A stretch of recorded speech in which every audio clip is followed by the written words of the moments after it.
નમસ્કાર વિદ્યાર્થી મિત્રો, ધોરણ 11 સંસ્કૃત વિષયમાં આપણે પદ્ય 1 ની શરૂઆત કરી દીધી છે. પદ્ય 1 વેદામૃતમ એટલે કે વેદોનું અમૃત. તો વૈદિક સાહિત્યમાંથી જેમાં 4 વેદો, બ્રાહ્મણ ગ્રંથો, આરણ્ય ગ્રંથો અને ઉપનિષદો જે આપેલા છે એની રચના કોઈ કરેલી નથી. માત્ર ઋષિ મુનિઓએ ઈશ્વર પાસેથી જે વિચારો પ્રાપ્ત કરેલા છે એ વિચારો મૂકેલા છે, જેને કહેવાય છે મંત્ર. તો આપણે સૌપ્રથમ પહેલા પ્રાર્થના માટે 2 મંત્રનો આપણે અભ્યાસ કરેલો. હવે એના પછી આગળ સમજ્ઞાનમ, સંકલ્પ અને ઉદ્ઘોષ માં આપેલા એક મંત્રનો અભ્યાસ આજે કરવાનો છે. તો ચલો આપણે પહેલા 2 મંત્રનો અભ્યાસ જે કરેલો એનો અનુવાદ પણ તમે તૈયાર કરી દીધો હશે. હવે આગળના મંત્રનો પણ અનુવાદ આપણે તૈયાર કરવાનો છે. તો એના માટે આપણે ત્રીજો મંત્ર સૌપ્રથમ પહેલા આપણે સમજીએ. તો સમજ્ઞાનમ માં જે મંત્ર આપેલો છે ત્રીજો,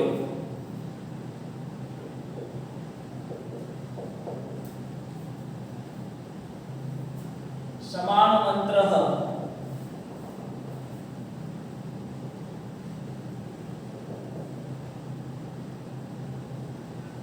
હવે આ મંત્ર કયા વેદમાંથી લીધેલો છે? તો કે ઋગ્વેદ, 10મો મંડળ. એ 10મા મંડળમાં આપેલો 108મું સૂક્ત અને મંત્ર ત્રીજો. આ તો ખ્યાલ આવી ગયો ને? એક તમારા માટે જો અભ્યાસ ન હોય છે તો થોડું આપેલું છે કે ઋગ્વેદમાં મંડળ, સૂક્ત, મંત્ર, કેમ કે આ એક જે વિભાગ આપેલા છે મંત્રોની સંખ્યા તો 10,000 જેટલી મંત્રોની સંખ્યા છે ઋગ્વેદમાં, પણ એના અલગ અલગ સૂક્તમાં અને મૂળ 10 મંડળ આપેલા છે. તો આપણે ગઈકાલે જે સમજી ગયા અથર્વવેદમાંથી એક મંત્ર સમજી ગયા. સૌપ્રથમ પહેલા અથર્વવેદમાંથી જે મંત્ર લેવામાં આવેલો છે પ્રાર્થના માટે, તો આપણે શું પ્રાર્થના કરેલી હતી કે હે અગ્નિદેવ, અમને બધી દિશાઓમાંથી કોઈ પણ પ્રકારનો ભય રહે નહીં, અમે ભયથી મુક્ત રહીએ, અભય અમને પ્રાપ્ત કરાવો, આવી પ્રાર્થના કરેલી. એના પછી બીજા મંત્રમાં પણ હે અગ્નિદેવ, અમને ધનની પ્રાપ્તિ માટે એક સારા માર્ગે લઈ જાઓ, અને જે પાપ કરેલું છે અથવા અમુક જે પાપ થાય એવું હોય એનાથી અમને દૂર રાખો. કેમ કે વિવિધ જ્ઞાનના જાણનાર તો તમે જ હે અગ્નિદેવ, તો પછી અમે જે કુટિલ બંધનકારીનો પાપ હોય એનાથી અમે દૂર જ રહીએ, અને તમારું જે વિસ્તૃત જે વચન છે, આ સત્ય જેટલું જે રહેલું છે એને અમે નમન કરી લઈએ. અગ્નિદેવ, અમે તમને નમન કરીએ છીએ. તો સૌપ્રથમ પહેલા 2 મંત્રમાં અભયની પ્રાપ્તિ માટે અને ધનની પ્રાપ્તિ માટે પ્રાર્થના કરેલી. હવે આપણે સમજ્ઞાનમ એટલે સમજ મેળવવી, જાણકારી. તો સાચી સમજ શું છે એ તો આપણને ખ્યાલ જ નથી. આપણા સમાજમાં, આપણા કુટુંબમાં અત્યારે આપણે જોઈએ છીએ તો બને એટલું બધા અંતર દૂર જ રાખે છે, પણ હકીકતમાં બધાએ એક સાથે હળી મળી રહેવું જોઈએ. આ સાચી સમજ છે. વસુદેવ કુટુંબકમ, આખી પૃથ્વી મારો પરિવાર છે. પૃથ્વીમાં જે પણ રહેલા જે પણ પ્રાણીઓ છે બધા આપણે એક સમાન છીએ. આ સૃષ્ટિ રચના કરનાર જે ઈશ્વર છે એક જ છે. એક આદિ શંકરાચાર્ય બહુ સરસ ત્યાં વાત કરી છે. જગત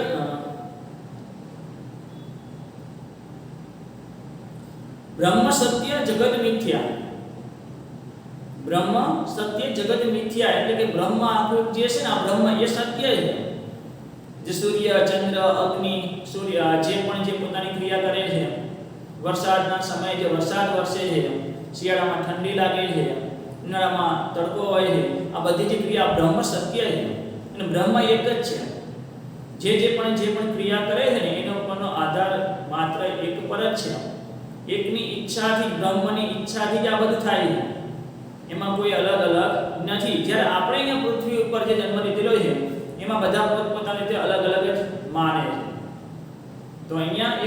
સાચી સમજ મેળવવા માટે સમજ્ઞાનમ એટલે જાણકારી મેળવી અને એક સાચી સમજ મેળવવા માટે ઋષિ મુનિ બધાને માનવ જીવનને દરેકને એક સમાન બનાવવા માંગે છે. એકાત્મ ભાવ આ મંત્રમાં પ્રગટ થયો છે કે હંમેશા સંગઠન, આપણું જીવન એક સંગઠનથી ભરેલું હોવું જોઈએ. અલગ અલગ નહીં, હું મારું કરું, તું તારું કર, મારું તારું, અમારું તમારું, એવું કંઈ છે જ નહીં. માત્ર આપણું બધાનું એક સમાન, આપણે બધા એક સમાન છે, સાથે હળી મળીને રહીએ અને એ જ પ્રમાણે આપણે કર્મ કરીએ. ચલો એ ત્રીજા મંત્રનો આપણે અનુવાદ કરીએ.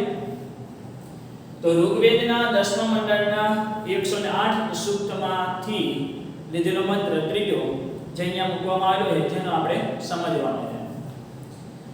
સમાન મંત્ર સમિતિ સમાની સમાનમ મનઃ સહચિતેન સામ સમાનમ મંત્ર ભિ મંત્રએ વહ સમાને વો હવિષા જુહોમિ.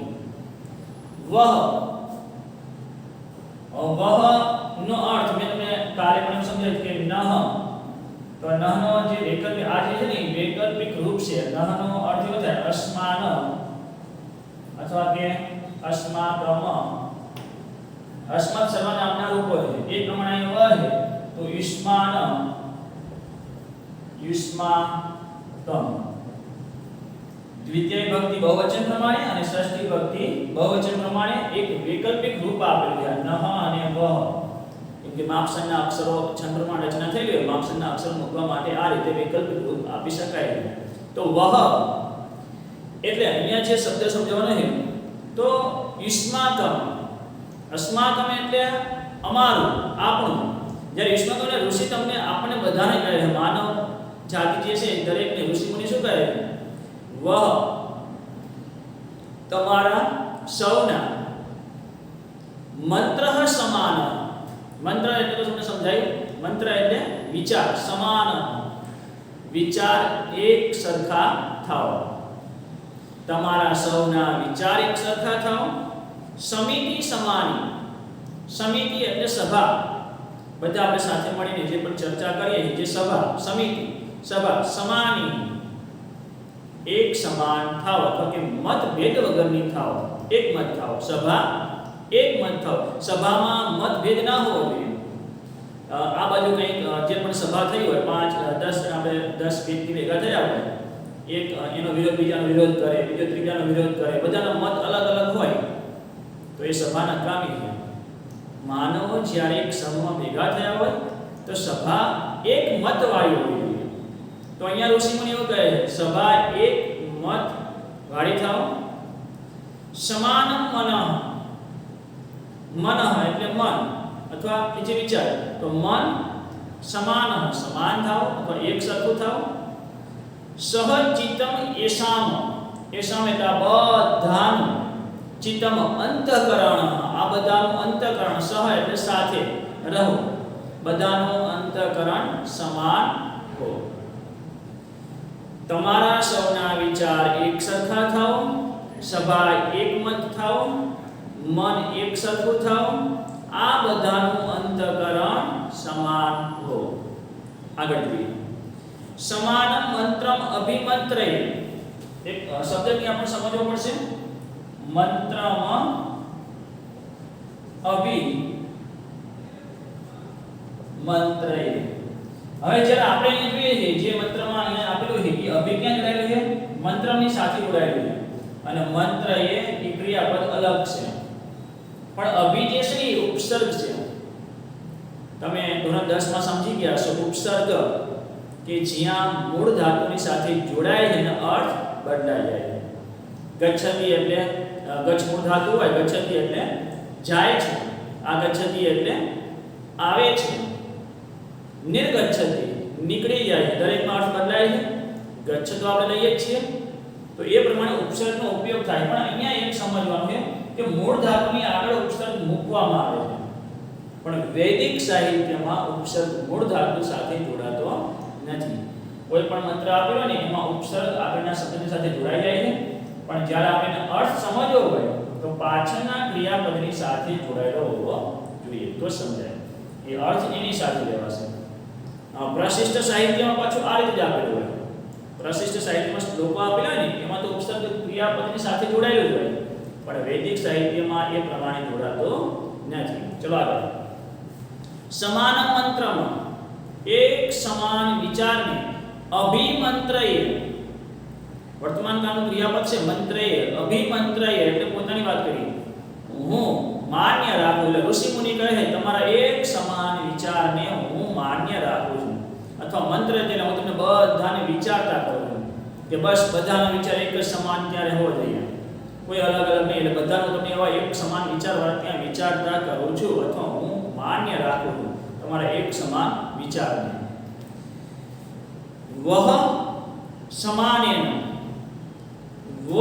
વોની જગ્યાએ શું થઈ જાય? વહ થઈ જશે. આપણે એક વખત વહનો અર્થ પહેલા સૌપ્રથમ લેવાનો, તમારા સૌના, પછી ફરીથી અહીંયા વહનો અર્થ લઈએ તમારા એક સમાન એટલે એક સમાન હવિષા, ભવિષ્ય વડે જુહોમી હું યજ્ઞ કરું છું અથવા હું હોમ કરું છું.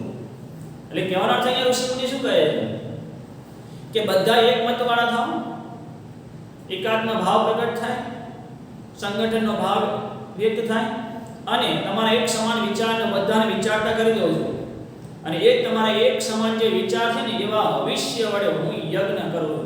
ભવિષ્ય એટલે ખ્યાલ છે ને હોમ દ્રવ્યો, યજ્ઞ માટે જે હોમ દ્રવ્યો હોય ને એને ભવિષ્ય કહેવાય છે. તો એ ભવિષ્ય વડે હું યજ્ઞ કરું છું. અનુવાદ સમજાઈ ગયો હશે? ફરીથી એકવાર અંદર શબ્દોમાં ધ્યાન આપજો. હું અનુવાદ પહેલેથી છેલ્લે સુધીનું સરળ ત્યાં બોલું છું. તમારા સૌના વિચાર એક સરખા થાઓ, સભા એકમત થાઓ, મન એક સરખું થાઓ, આ બધાનું અંતઃકરણ સમાન હો, તમારા એક સમાન વિચારને હું માન્ય રાખું છું, એક સમાન ભવિષ્ય વડે હું યજ્ઞ કરું છું. ચલો અનુવાદ લખી દઈએ.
ચલો ફરીથી એકવાર જોઈએ.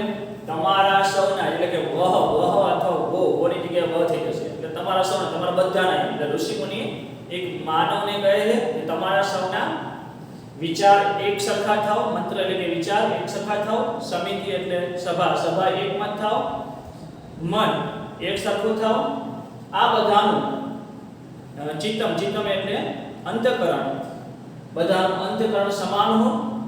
સમાન એટલે એક તમારા એક સમાન વિચારને મંત્રમ અભિમંત્રય એટલે હું વિચારતા કરું છું અથવા હું વિચારને હું માન્ય રાખું છું. એક સમાન હવિષા એટલે હવિષ્ય વડે, જુહોમી એટલે હું હોમ કરું છું અથવા હું યજ્ઞ કરું છું. આ સાચી સમજ આપણે મેળવવાની છે.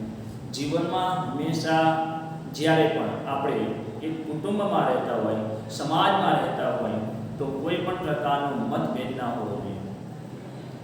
આપણે સાચું જીવન શું છે ને એ જ ખ્યાલ નથી. બસ બધા કુટુંબમાં હોય, દરેક સભ્ય સૌ રીતે બધા અલગ થઈ જાય. એક કાષ્ટખંડમાં તમે ધોરણ 10 માં એક તમે અભ્યાસ કરી ગયા છો. એ કાષ્ટખંડમાં ચોથું વિઘ્ન કયું હતું? પરિવારથી વિખૂટા થવું. મોટું વિઘ્ન એટલે કે જે મોટું વિઘ્ન એટલે કે છેલ્લું જે વિઘ્ન આપેલું છે કે પરિવારથી વિખૂટા થવું. જો લાકડાનો ટુકડો એ નદીના પાણીમાંથી બહાર નીકળી જાય તો સમુદ્રમાં નહીં પહોંચી શકે.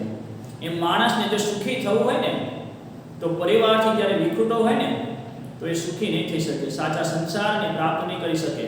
તો એના માટે હંમેશા બધાએ એક સમાન વિચાર, એક સત્ય માર્ગે, સાચા માર્ગે જ્યારે આપણું એક કુટુંબ જતું હોય ને, સારામાં સારા સંસ્કાર હોય કુટુંબમાં રહેલા હોય ને, એ કુટુંબ ક્યારે અલગ ના હોય અને ક્યારે એમને દુઃખ પણ આવતું નથી.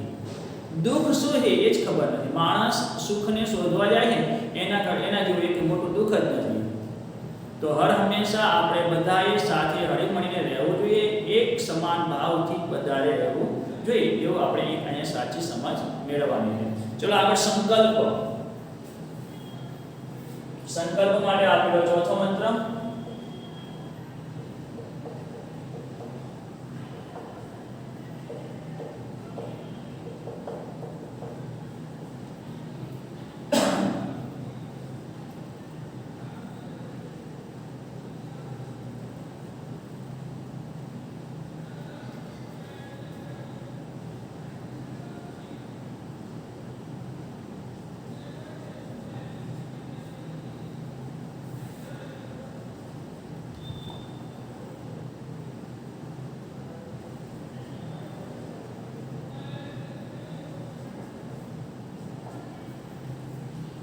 આ મંત્ર અથર્વવેદમાંથી, તો અથર્વવેદમાં વિભાગ માટે શું આવે? કાંડ, સૂત્ર અને મંત્ર. તો ત્રીજો કાંડ, સૂત્ર 30મું અને મંત્ર કેટલામાં છે? પહેલો છે.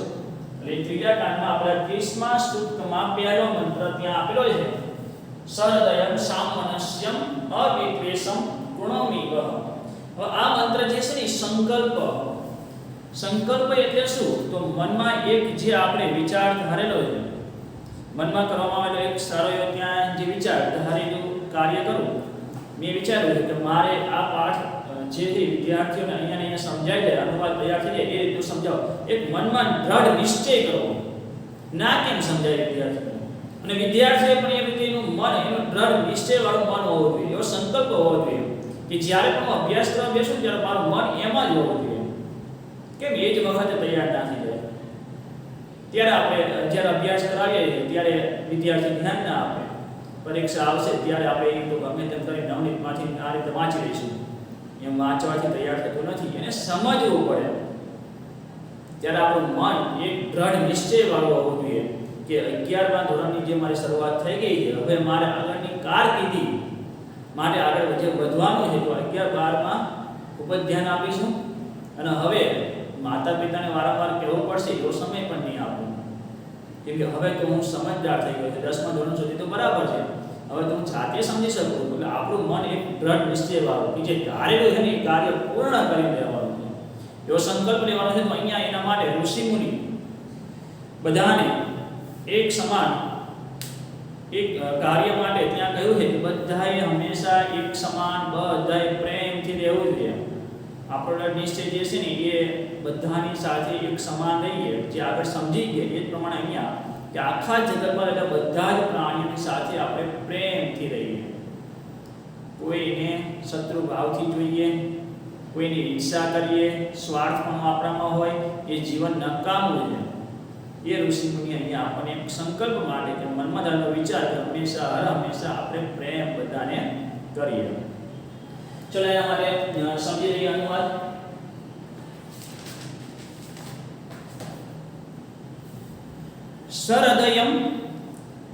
સહૃદયમ સામનસ્યમ અવિદ્વેષમ કૃણોમિ વહ અન્યો અન્યમ ભી હર્યત વત્સમ જાતમ ઇવ અગન્યા. એક બીજો ત્યાં દ્રષ્ટાંત આપ્યું હોય, બીજું વાક્ય છે ને દ્રષ્ટાંત આપ્યું, દ્રષ્ટાંત દ્વારા આપણને સમજાય કે આપણે કોની જેમ કઈ રીતે ત્યાં એ પ્રેમ કરતા રહેવું જોઈએ. તો પહેલું વાક્ય સહૃદયમ સમાન હૃદયવાળા, સામનસ્યમ સમાન મનવાળા, એક સમાન મનવાળા, અવિદ્વેષામ દ્વેષ વિદ્વેષ વિદ્વેષ એટલે દ્વેષ વાળા કરો. અહીંયા સંધિ અલગ પડશે. અવિદ્વેષમ દ્વેષ વગરના, કોઈ એકબીજા પ્રત્યે કોઈ દ્વેષ ભાવના હોવા જોઈએ, કોઈ ઈર્ષા ના કરે, ટૂંકમાં અહીંયા કોઈ એકબીજા પ્રત્યે શત્રુ ભાવ ના રાખે, પ્રેમથી મિત્ર ભાવથી બધા એક સાથે રહે એ રીતે ત્યાં દ્વેષ વગરના. કૃણોમી, કૃણોમી એટલે અહીંયા ઋષિ મુનિ એવું કહે છે, કૃણોમી એટલે હું બનાવું છું, હું કરું છું. વહ તો આપણે હમણાં જે સમજાયું વહ એ પ્રમાણે યુષ્માકમ અને ઈષ્મા એ રીતે લઈ શકાય. તો અહીંયા આપણે લઈએ યુષ્માન પ્રમાણે લઈએ, આગળ જે વહન અર્થ લીધું તો આપણે યુષ્માકમ પ્રમાણે લીધું. એટલે તમારા સૌના, જ્યારે અહીંયા તમને સૌને દ્વિતીય ભક્તિ પ્રમાણે યુષ્માન પ્રમાણે અર્થ લઈએ તો તમને સૌને હું બનાવું. આવો ઋષિ મુનિ કહે છે. શું બનાવું છું? તો હું તમને સૌને સમાન હૃદયવાળા, સમાન મનવાળા અને દ્વેષ વગરના બનાવું છું. હું બધાને તમને એવા બનાવું છું કે જ્યાં કોઈ પણ પ્રત્યે બધાનું હૃદય એક સમાન હોય. ભલે વ્યક્તિ આકૃતિથી જે પ્રમાણે આપણે જોઈએ ને તો બધા આપણે એક સમાન લાગે, પણ હકીકતમાં અંદરથી બધાના વિચારો કેવા હોય છે ને એ તો એક સમાન છે જ, જોવાય નથી મળતા. તો બધાના હૃદય એક સમાન, બધાના મન એક સમાન, અને કોઈ એકબીજા પ્રત્યે ક્યાંય દ્વેષ ભાવ ના રાખે એવા હું તમને બનાવું છું. એક દ્રષ્ટાંત આપેલું છે, કોની કેમ? અન્યો અન્યમ ભી હર્યત. અમે તમને અગાઉ સમજાવ્યું એ પ્રમાણે અહીંયા સમજવાનું છે. અન્યમ પછી જે આપણને અભી એ ઉપસર્ગ પાછળના ક્રિયાપદની સાથે જોડીને સમજવાનું છે. અભિહર્યત, અભિહર્યત એટલે પ્રેમ કરે છે, તો પ્રેમ કરતા રહો. આ એક ક્રિયાપદ છે જેમાં ઉપસર્ગ અભિ એ ક્રિયાપદની સાથે આપણે જોડીને એનો અર્થ લેવાનો. વૈદિક સાહિત્યમાં જોડાતો નથી, પણ આપણે અર્થ સમજીએ ત્યારે એને જોડવાનો, એટલે જોડીને સમજવાનો. અન્ય અન્યમ એકબીજાને, અન્ય અન્ય એટલે એકબીજાને, અભિહર્યત પ્રેમ કરતા રહો, પણ કોની જેમ? વત્સમ જાતમ ઇવ અગન્યા. અગન્ય, અગન્યાનો અર્થ અહીંયા શું થશે? ગાય, ગૌ. આપણે સંસ્કૃત કહીએ ગૌની વાત તમે ધ્યાનો, ગૌ આવા શબ્દો તમે સાંભળી રહ્યા છો. અગન્ય એટલે પણ શું થશે? ગાય. ગાય ઇવ જાતમ ઇવ અગન્ય. ઇવ એટલે જેમ, ગાય જેમ, જાતમ એટલે જન્મેલું, ઉત્પન્ન થાય તે જાતમ, જન્મેલા, વત્સમ વાસરડાને, એનું પોતાનું જે બચ્ચું હોય ને તે એટલે વાસરડાને, જન્મેલા વાસરડાને અભિહર્યત એટલે પ્રેમ કરે તેમ તમે એકબીજાને પ્રેમ કરતા રહો. કોની જેમ? તો ગાય જ્યારે શરૂઆતમાં ગાય જ્યારે પોતાનો જે વાસરડાનો જે એનો જન્મ થાય છે, તમે જોયું હોય કે કોઈ પણ એ પ્રાણી એટલે ગાયની વાત કરીએ છીએ તો ગાય જ્યારે પોતાના વાસરડાને જન્મ આપે છે, એ જન્મ આપે એટલે એને ચાટે છે, ખૂબ એને સ્નેહ કરે, ખૂબ એને પ્રેમ કરે છે, એને વહાલ કરે છે, એકદમ એને સાફ કરી દે છે, પોતાનું વાસરડું હોય, પોતાનું બચ્ચું હોય. તો એ પ્રમાણે માનવીએ પણ એની જેમ હંમેશા એકબીજાની સાથે પ્રેમથી રહેવું જોઈએ. એકબીજાની તમે ત્યાં ચાહતા રહો. દ્વેષ ભાવ શા માટે રાખવો જોઈએ? શેના માટે શત્રુ ભાવ રાખીએ છીએ? એકબીજાને મારી નાખવાનું કામ પૂરું કરું, પણ એના કરતાં એ મુખ પર હાસ્ય હોય, બધાની સાથે એક સારો વ્યવહાર હોય, બધાની સાથે આપણે ભળી જતા હોય, ક્યાંય કોઈનું ખરાબ શા માટે વિચારીએ? કોઈ દુઃખી થાય છે તો આપણે એની સાથે રહીએ, દુઃખમાં ભાગીદાર થઈએ, અને સુખ હોય, પ્રસંગ સારો હોય તો પણ આપણે એની સાથે ભાગીદાર થઈએ. સુખ હોય કે દુઃખ હોય, માનવ માત્રનો ધર્મ એવો છે, માનવ જ્યારે દુઃખમાં હોય તો એની સાથે દુઃખમાં રહેવું જોઈએ, સુખમાં હોય તો સુખમાં રહેવું જોઈએ. આ સાચો ધર્મ કહેવાય. તો અહીંયા એ જ પ્રમાણે ઋષિમુનિ કહે કે બધા તમે એકબીજાની સાથે પ્રેમ કરતા રહો. કોની જેમ? ગાય જેમ પોતાના વાછરડાને પ્રેમ કરે છે તેમ. ચલો ફરીથી અનુવાદ. હું તમને સૌને, એટલે ઋષિમુનિ કહે છે, હું તમને સૌને સમાન હૃદયવાળા, સમાન મનવાળા અને દ્વેષ વગરના બનાવું છું. ગાય જેમ જન્મેલા વાછરડાને પ્રેમ કરે છે તેમ તમે એકબીજાને પ્રેમ કરતા રહો.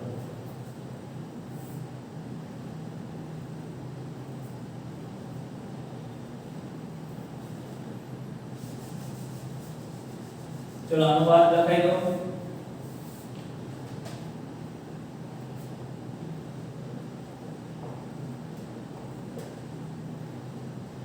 હું પ્રોનોમી જે ક્રિયાપદ છે ને વર્તમાન કાળ ઉત્તમ પુરુષ એક વચન એટલે એમાં અહમ સર્વનામ પદ જોડવાનું જ રહે. પ્રોનોમી એટલે હું બનાવું છું એટલે પહેલા લેવાનું હું તમને સૌને સમાન હૃદયવાળા,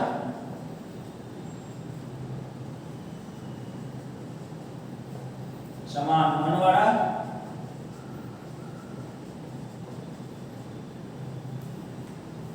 અને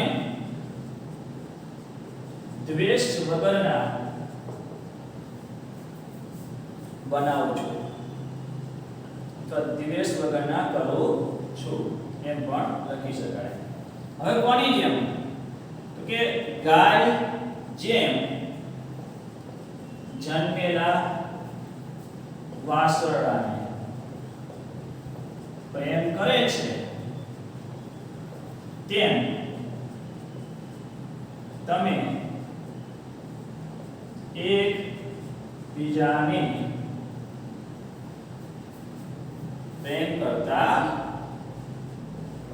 રહો.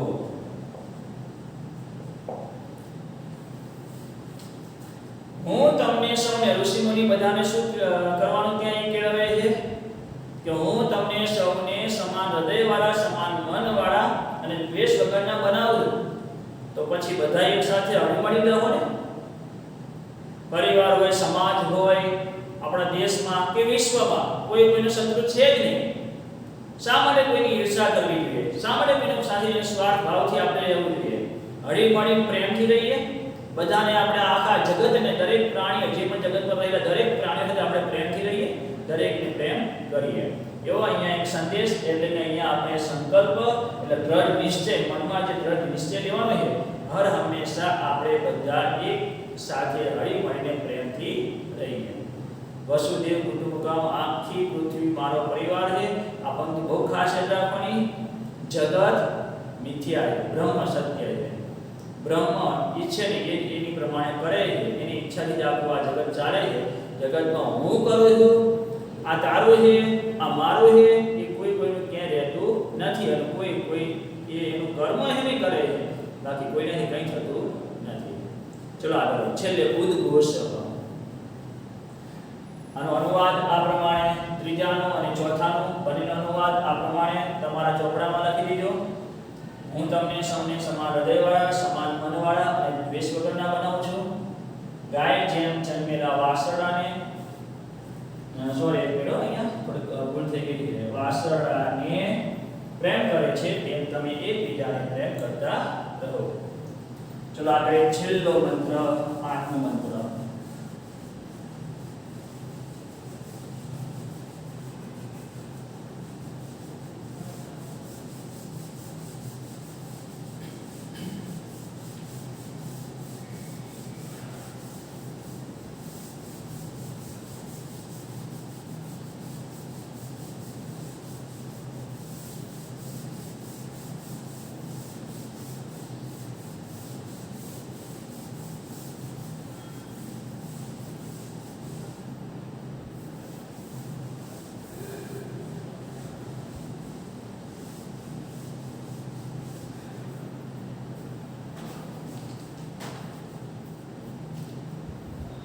છેલ્લે ઉદ્ઘોષ.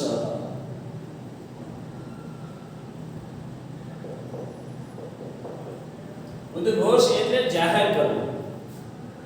ઉદ્ઘોષ એટલે આમ ગર્જના કરવી, આમ જાહેર કરવું. એટલે આપણે પરસ્પર વાણીનો જે ઉપયોગ કરીએ ને, આપણે એકબીજાને ત્યાં કહીએ એટલે જે પ્રમાણે ઋષિ કહે છે એમાં અહીંયા જાહેર કરે એટલે હાથને એક પરિશ્રમનું પ્રતીક છે એવું અહીંયા જાહેર કરે છે. એટલે ઉદ્ઘોષ કરે છે કે આ જે હાથ છે ને એ જ સંપૂર્ણ રીતે આપણા માટે યોગ્ય છે, જે પરિશ્રમ ઉદ્યમનું પ્રતીક કહેવાય છે. એની વાત અહીંયા ઉદ્ઘોષ જાહેર કરે છે. ચલો આપણે આ શબ્દ પહેલા જે પ્રમાણેનો મંત્ર શેમાંથી લેવામાં આવ્યો છે? તો મંત્ર 5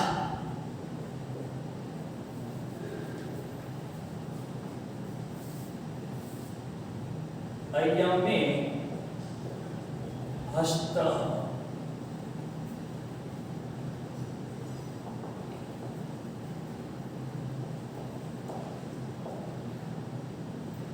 शिवाभिमर्शन. આ જે મંત્ર છે એ અથર્વવેદમાંથી લેવામાં આવેલો છે.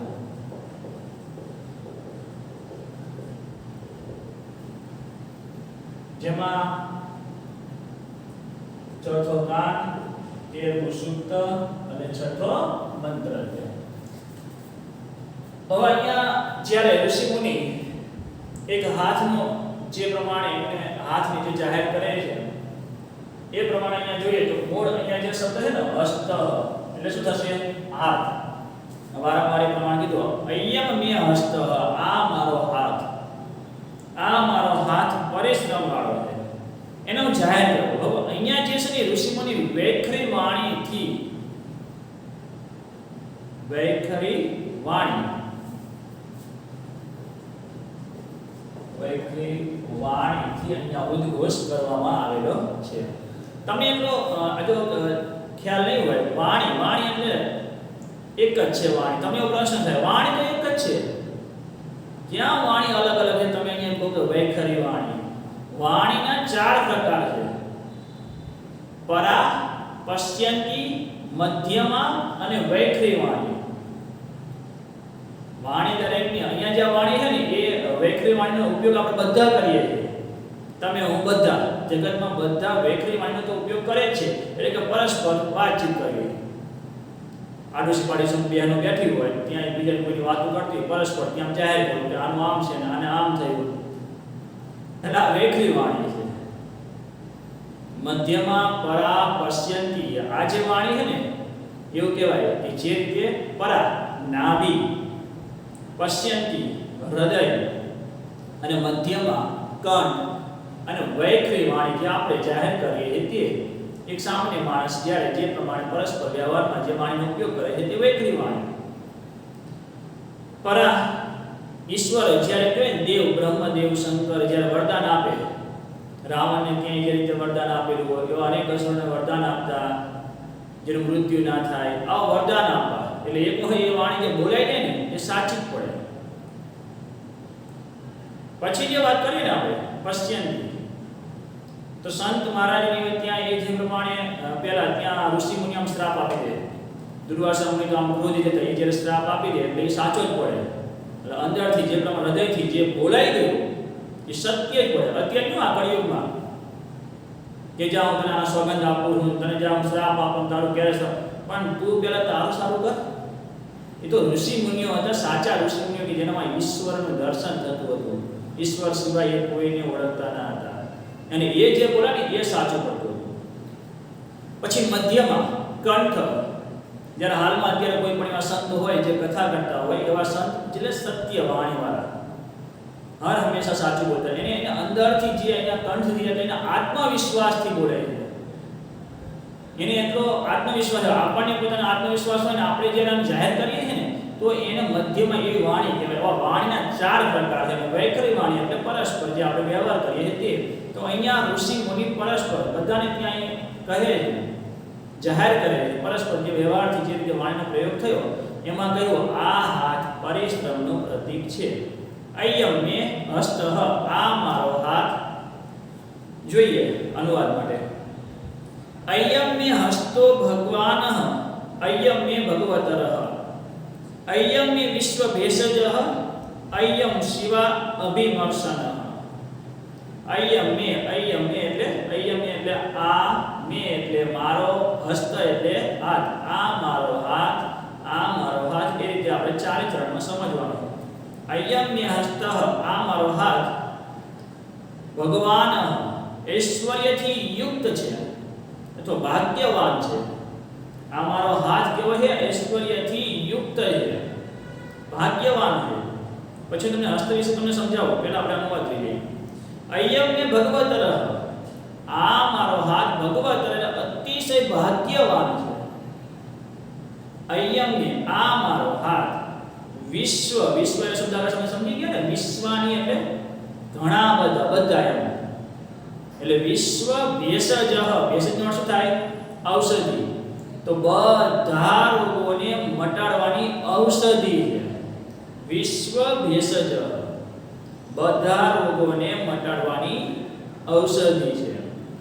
અય્યમ મે, અય્યમ આ મારો હાથ શિવ અભિમર્શન, શિવ, શિવ એટલે કલ્યાણ, કલ્યાણકારી. અભિમર્શન એટલે સ્પર્શ વાળો છે. આપણે જોઈએ તો આ મારો હાથ, આ હાથ છે ને એ ભાગ્યવાન કહેવાય છે. આપણે કોઈને આશીર્વાદ દેવા હોય, કોઈ આમ પગે લાગે, વડીલને કોઈ પગે લાગે તરત ત્યાં આશીર્વાદ આપે છે આમને આ રીતે. પછી આમ નહીં, આ જે છે ને એ આ રીતના હાથની વાત કરી છે, આ રીતે એને આશીર્વાદ આપે છે. બહુ કલ્યાણકારી સ્પર્શ વાળો, ઐશ્વર્ય વાળો, ખૂબ ધન્ય કમાવા માટે જ્યારે આપણે જે પ્રયત્ન કરીએ, હાથથી આપણે મહેનત કરીએ છીએ, અતિશય ભાગ્યવાન છે કે જેનાથી આપણું ભાગ્ય ખુલે. આ મારો હાથ બધા લોકોને મટાડવાની ઔષધિ છે.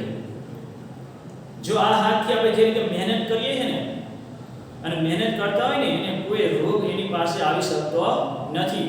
અથવા આપણે આ હાથ હોય ને ક્યાંય પણ કોઈને ક્યાંય માથું દુખે છે, કંઈ પણ થયું, આપણે હાથ ફેરવે છે, ના બધું સારું છે. આ જે હાથ છે ને એ રોગોને મટાડવાની ઔષધિ છે. જે પરિશ્રમ, ઉદ્યમ, મહેનત કરે છે ને એને કોઈ રોગ થતો નથી. કેમ કે અંદર આ એક હાથમાંથી એવું કહેવાય છે કે અંદરથી જેની ઉર્જા છે.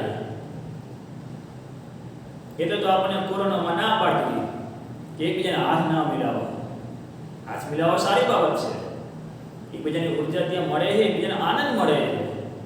પણ અત્યારે એકબીજાની ઉર્જા એ કોરોના વાળી જે વાયરસનો જે ચેપ છે ને એ ના લાગવો જોઈએ, એટલે અત્યારે ના પાડે. એટલે અત્યારે આ થોડાક ચેતતા રહી જાઓ. પણ એના માટે બીજો ઉપાય છે.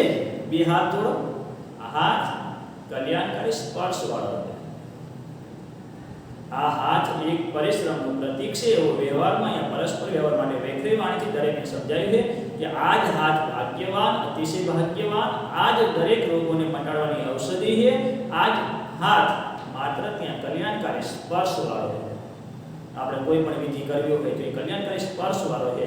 લગ્નમાં તમે જોયા હસ્ત મેળાપમાં બેના હાથને મિલાવવાનો હોય, એકબીજાને ત્યાં આ રીતે હાથ જે મળે છે, કલ્યાણકારી સ્પર્શ વાળો છે અમારો હાથ. ચલો અનુવાદ ફરીથી કરવી દે. અથર્વવેદમાંથી જે રીતે અહીંયા મંત્ર મૂકેલો છે, હાથનો એક પરિશ્રમનું પ્રતીક બતાવ્યું છે.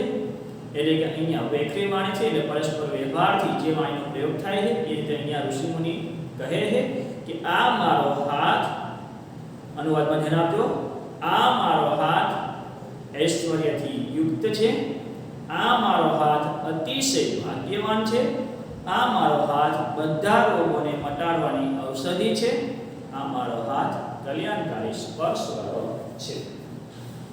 ચલો અનુવાદ લખાઈ દો. એકદમ સહેલો અનુવાદ છે. અનુવાદ માટે આ મારો હાથ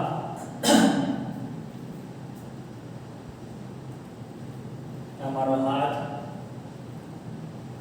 ઐશ્વર્યથી યુક્ત છે, અથવા ભાગ્યવાન તમે લખો ને તો એ ખોટું ના પડે, ભાગ્યવાન છે. આ મારો હાથ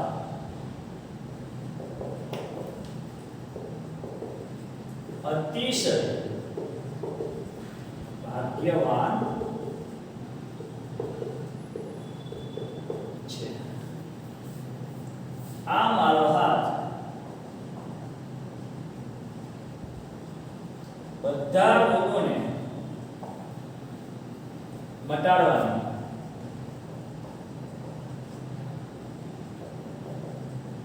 ઔષધિ છે. આ મારો હાથ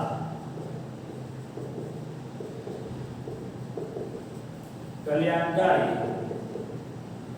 નીચે બધા નહીં બાજુમાં દેખાય. આ મારો હાથ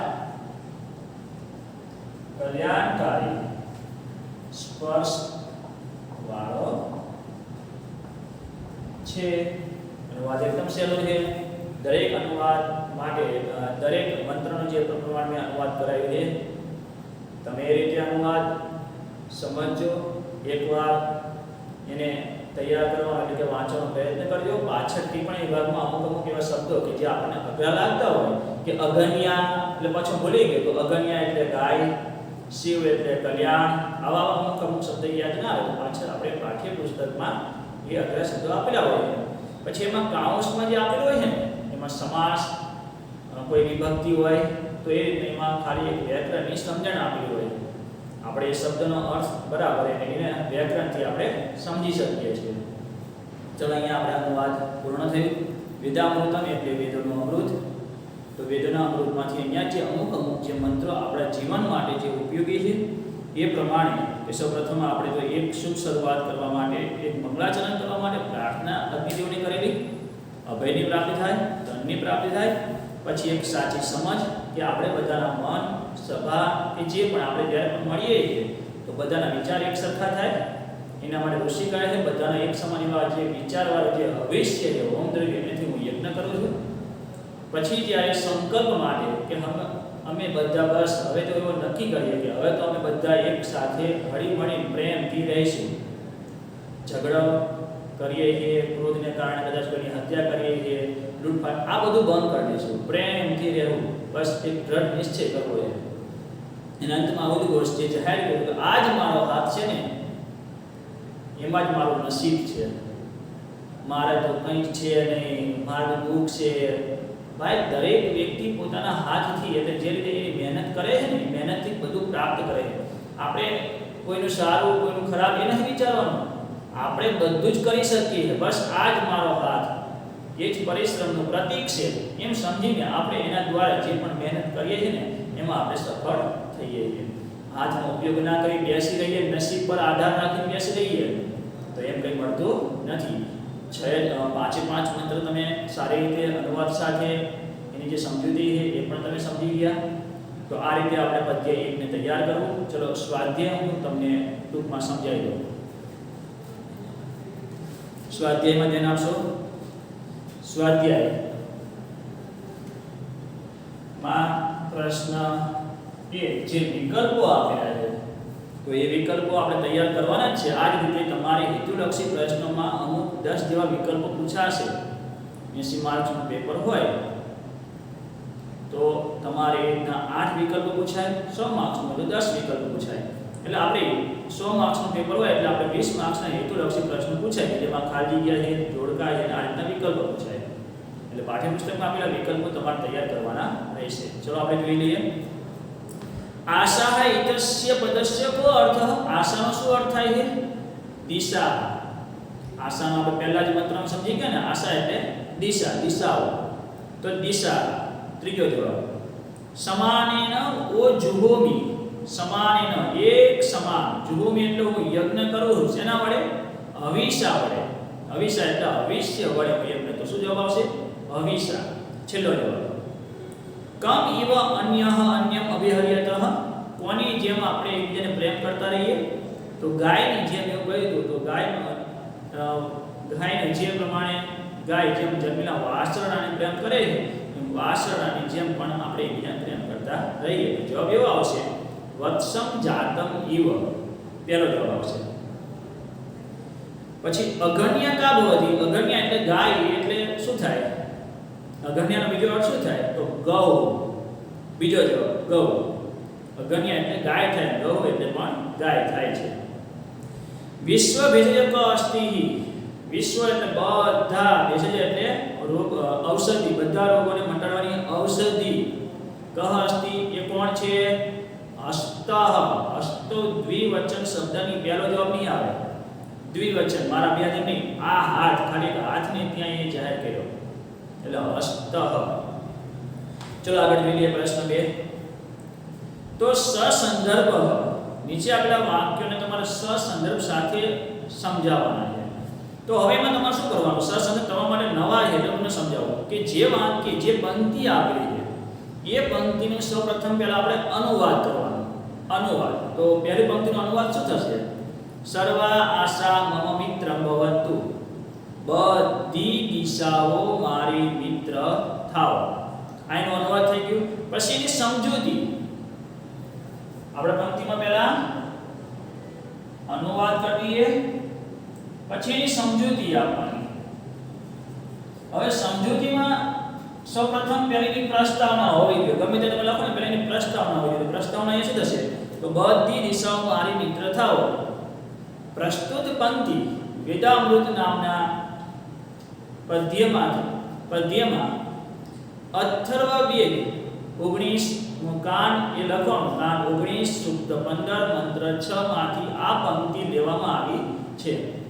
પ્રસ્તુત વાક્ય વેદામૃતમ નામના પદ્યમાં આપેલા અથર્વવેદ કાન 19 સૂક્ત 15 મંત્ર 6 માંથી આ પંક્તિ લેવામાં આવેલી છે. સમજાય ને? એમાં છેલ્લે જો પંક્તિ સર્વા આશામાં મિત્ર ભવંતુ પહેલા જ મંત્રમાં છેલ્લે આપેલા આ પંક્તિ એમાંથી લેવામાં આવેલી છે. પછી આપણે એને સમજાવવાનું છે. તો બધી દિશાઓ તો સૌપ્રથમ એ પ્રસ્તાવના પૂરું થાય પછી લખો કે અભય જે વાત થઈ તો અમને મિત્ર તરફથી, શત્રુ તરફથી, જે જાણેલું છે તેનાથી, જે નજરે પડતું નથી તેનાથી, રાત્રે અને દિવસે પણ અમને અભય પ્રાપ્ત થાઓ. બધી દિશાઓ મારી મિત્ર થાઓ. તો અહીંયા અભયની વાત થઈ રહી છે. તમે પાઠ્યપુસ્તકમાં પણ સામે જુઓ અભય એવો એક વિરણાત્મક શબ્દ આવેલો છે. તો એ જ એના રીતે આપણે અર્થ સમજાઈએ તો એ રીતે લખી શકીએ છીએ. એની સમજૂતી આ અભયની સમજૂતી કે માનવીય સદગુણોમાં અભય સૌથી મહત્વપૂર્ણ છે. ભય રહિત માણસ સૌથી વધારે સુખી છે. સંપત્તિના ઢગલા કે ઊંચા પદ ઉપર બિરાજેલો માણસ પણ જો ભય સહિતનું જીવન જીવતો હોય તો તે જીવનને કેવી રીતે સૌભાગ્યશાળી જીવન માની શકાય. માટે અહીં વેદ મંત્રમાં અભય માટે પ્રાર્થના કરવામાં આવી છે. અભય કેવી રીતે કેળવી શકાય છે અને તેનો લાભ સૌ કોઈને કેવી રીતે મળી શકે તેનો વિચાર કરવો જોઈએ તથા તે વિચાર મુજબની વ્યવસ્થાઓ ગોઠવવી જોઈએ. જો આ પુરુષાર્થ કરવામાં આવે તો વેદની આ પ્રાર્થના અવશ્ય ફળદાયી થાય છે. આપણે આ જે પંક્તિ છે ને એના દ્વારા આપણે અભયની વાત કરીએ એટલે અભયને સમજાવવાનું. અભય જીવન આપણું ભયથી મુક્ત હોવું જોઈએ. અમને અભય પ્રાપ્ત થાય એવો અહીંયા વેદ મંત્ર આપેલો છે.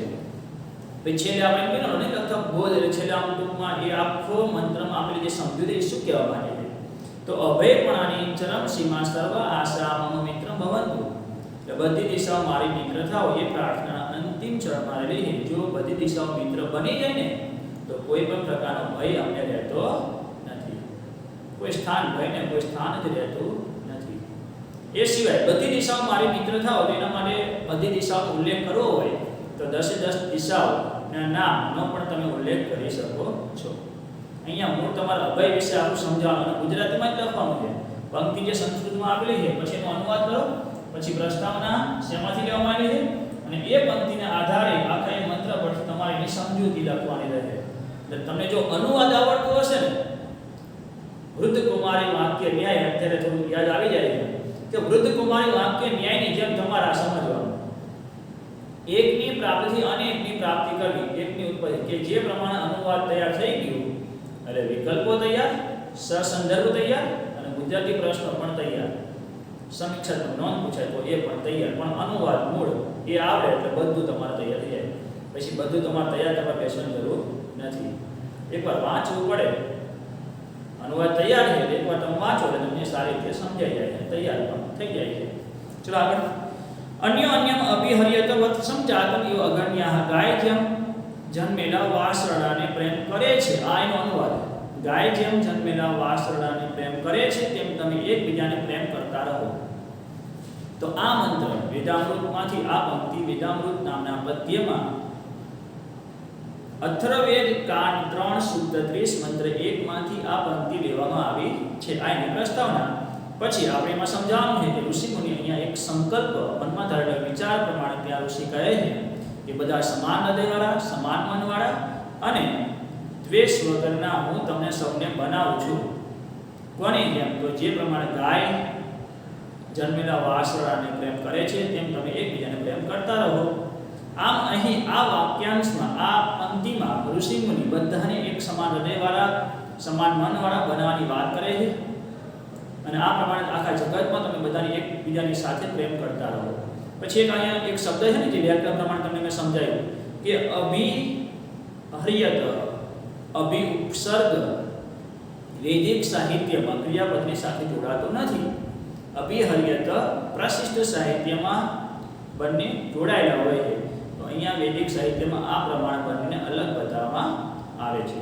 આમ અહીં એકબીજાની સાથે પ્રેમ કરતા રહો એવું ઋષિમુનિ કહે છે અને એ ઋષિમુનિ બધાને એક સાથે રહેવાની વાત, એકબીજાને ત્યાં પ્રેમ કરતા રહો, કોઈ એકબીજા પ્રત્યે ત્યાં દ્વેષ ભાવ ના હોવો જોઈએ, કોઈ એકબીજા પ્રત્યે સ્વાર્થપણું, ઈર્ષા ના હોવી જોઈએ.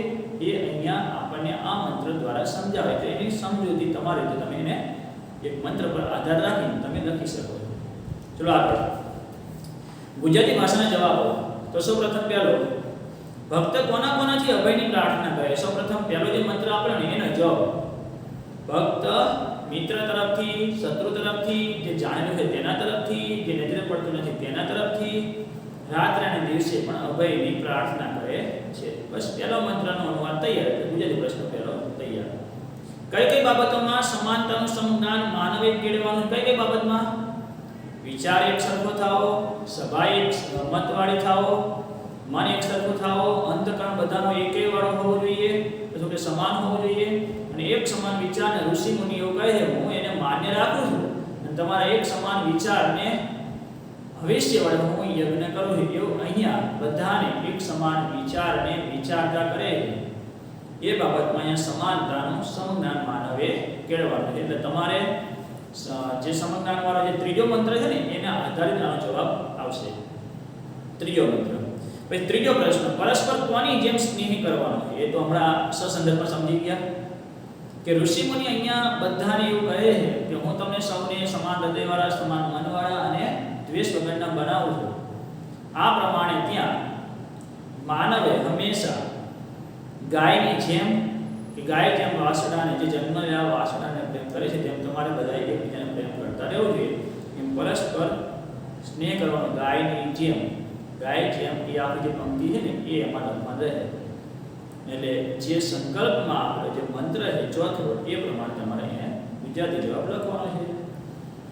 માનવીના હાથને મંત્રમાં કેવો બતાવ્યો છે? માનવીના હાથને તો અહીંયા ઋષિમુનિ વૈખરી વાણીથી મનમાં રહેલા ભાવને પ્રગટ કરવા માટે વૈખરી વાણીથી બહાર કાઢવાનું ઘોષણા કરે છે કે આ જ હાથ ઐશ્વર્યથી યુક્ત છે, અતિશય ભાગ્યવાન છે, બધા જ રોગોને મટાડવાની ઔષધિ છે અને કલ્યાણકારી સ્પર્શવાળો છે. એમ અહીંયા હાથને એક પરિશ્રમનું પ્રતીક બતાવ્યું છે. તો દરેક ગુજરાતી પ્રશ્નનો જવાબ જો અનુવાદ આવડે તો તૈયાર થઈ જાય. ચલો આગળ છે સમીક્ષાત્મક નોંધ. સમીક્ષાત્મક નોંધ માટે જે પણ પૂછાય છે એની આપણે ગુજરાતીમાં એ પંક્તિને આધારે તમારે એની આખી સમીક્ષા કરવાની. શું કહેવા માંગે? સમાન મંત્ર, મંત્રમાં એકાત્મ ભાવ જે પ્રગટ થયો છે એને તમારે દર્શાવવાનો છે. મન એક સરખું, પછી આપણે એમાં અનુવાદ નહીં આવે, સીધી એની સમજૂતી. તો અહીંયા પ્રસ્તુત જે મંત્ર આપેલો છે વેદામૃત નામના પદ્યમાં મંત્ર ઋગ્વેદ મંડળ 10 સૂક્ત 108 મંત્ર 3 માંથી આ સમજ્ઞાનમ એટલે સાચી સમજ મેળવી એ વિશેની અહીંયા વાત કરેલી છે. તો અહીંયા આ મંત્ર દ્વારા ઋષિ એકાત્મ ભાવ પ્રગટ થાય, સંગઠન કેળવાય એવી વાત અહીંયા રજૂ કરેલી છે. એના માટે એક સાચી સમજ આપવામાં આવેલી છે. તો બધા એક સમાન વિચારવાળા થાઓ, સભા એક મતવાળી થાઓ, મન એક સરખું થાઓ, બધાનું અંતકરણ સમાન હો, એક સમાન વિચારને ઋષિ કહે છે કે હું માન્ય રાખું છું એટલે બધાનો વિચારતા કરું છું અને એ જ વિચારના ભવિષ્ય વડે હું યજ્ઞ કરું છું. આમ અહીં આ મંત્રમાં એકાત્મ ભાવ પ્રગટ થયો છે. ઋષિ કહે છે બધાએ આપણે એક થવું જોઈએ. જેમ કે સભા સમિતિ એટલે કે સભામાં હંમેશા બધા જ્યારે સાથે મળીએ છીએ તો એકબીજા પ્રત્યે કોઈ વિરોધ ભાવ ના હોવો જોઈએ, મતભેદ ના થવો જોઈએ, બધાના અલગ અલગ વિચારોથી જે મતભેદ થાય છે એ ન થવો જોઈએ. હંમેશા સભા એક મતવાળી થવી જોઈએ. જ્યારે પણ કોઈ પણ કાર્યમાં જોડાઈએ છીએ ત્યારે બધાનું મન એક સરખું હોવું જોઈએ, અંતકરણ બધાનું સમાન રહે એ જ સાચી સમજ મેળવી રહી છે. આમ અહીં આ મંત્રમાં એકાત્મ ભાવ આ પ્રમાણે પ્રગટ થયો કે જેમાં આપણે સંગઠન એકેયવાળાનું ત્યાં એ આ મંત્રમાં સંગઠન અને એકેયને પ્રગટ કરે છે. આમ અહીં આ મંત્ર દ્વારા એકાત્મ ભાવ સંગઠન પ્રગટ થયો છે અને હર હંમેશા બધાએ આપણે એકબીજાની સાથે હળી મળીને રહેવું જોઈએ. સમજાઈ ગયું? તો આ પ્રમાણે તમારે સસંદર્ભમાં સમીક્ષાત્મક નોંધમાં તમારે એટલે સમજૂતી એ મંત્ર પર આધાર રાખી તમારે સમજાવવાની છે, ગુજરાતીમાં સમજાવવાની છે. અનુવાદ આવડતો હશે તો સસંદર્ભમાં સમીક્ષાત્મક નોંધ અને ગુજરાતી પ્રશ્ન આ બધું આપણા માટે સહેલું છે. તો સ્વાધ્યાયમાં જે આપેલું છે એ પ્રમાણે તમારે સ્વાધ્યાય અનુવાદની સાથે અનુવાદ તૈયાર થઈ જાય એની સાથે સ્વાધ્યાય પણ તૈયાર કરી દેવાનું છે. તો પદ્ય 1 અહીંયા હું પૂર્ણ કરું છું. વેદામૃતમાં વેદોનું અમૃતમાં એટલે કે જે મંત્રો આપેલા છે એ મંત્રોને જે આપણા જીવન માટે ખૂબ જ ઉપયોગી છે. આપણે બીજાને પણ સારી રીતે સમજાવી શકીએ છીએ કે હર હંમેશા આપણું એક માનવ જીવન કેવું છે એની જે આપણે સમજ મેળવી લઈએ તો બીજાને પણ આપણે સમજાવી શકીએ. આ રીતે આપણે બધાએ એકબીજાની સાથે સારા વિચારથી જીવન જીવવું જોઈએ એવો ઉપદેશ અહીંયા વેદોમાંથી આપણે પ્રાપ્ત કર્યો. તો હું અહીંયા હવે આ અટકાવું છું. હવે આગળ કે તમારે ગદ્ય વિભાગમાં આપેલો 11મો પાઠ પૃથુચરિતમ એ આગળના લેક્ચરમાં હું લઈશ. તો એ પહેલા તમે જો શબ્દાર્થને તૈયાર કરી દેશો એટલે કે શબ્દાર્થ ઉપર વાંચી લેશો તો પાઠ સમજવાની મજા આવશે. આગળ પૃથુચરિતમ પાઠના શબ્દાર્થો એકવાર વાંચી લેવા અને એ હું આગળ ત્યાં એ પાઠ સમજાવીશ. અસ્તુ.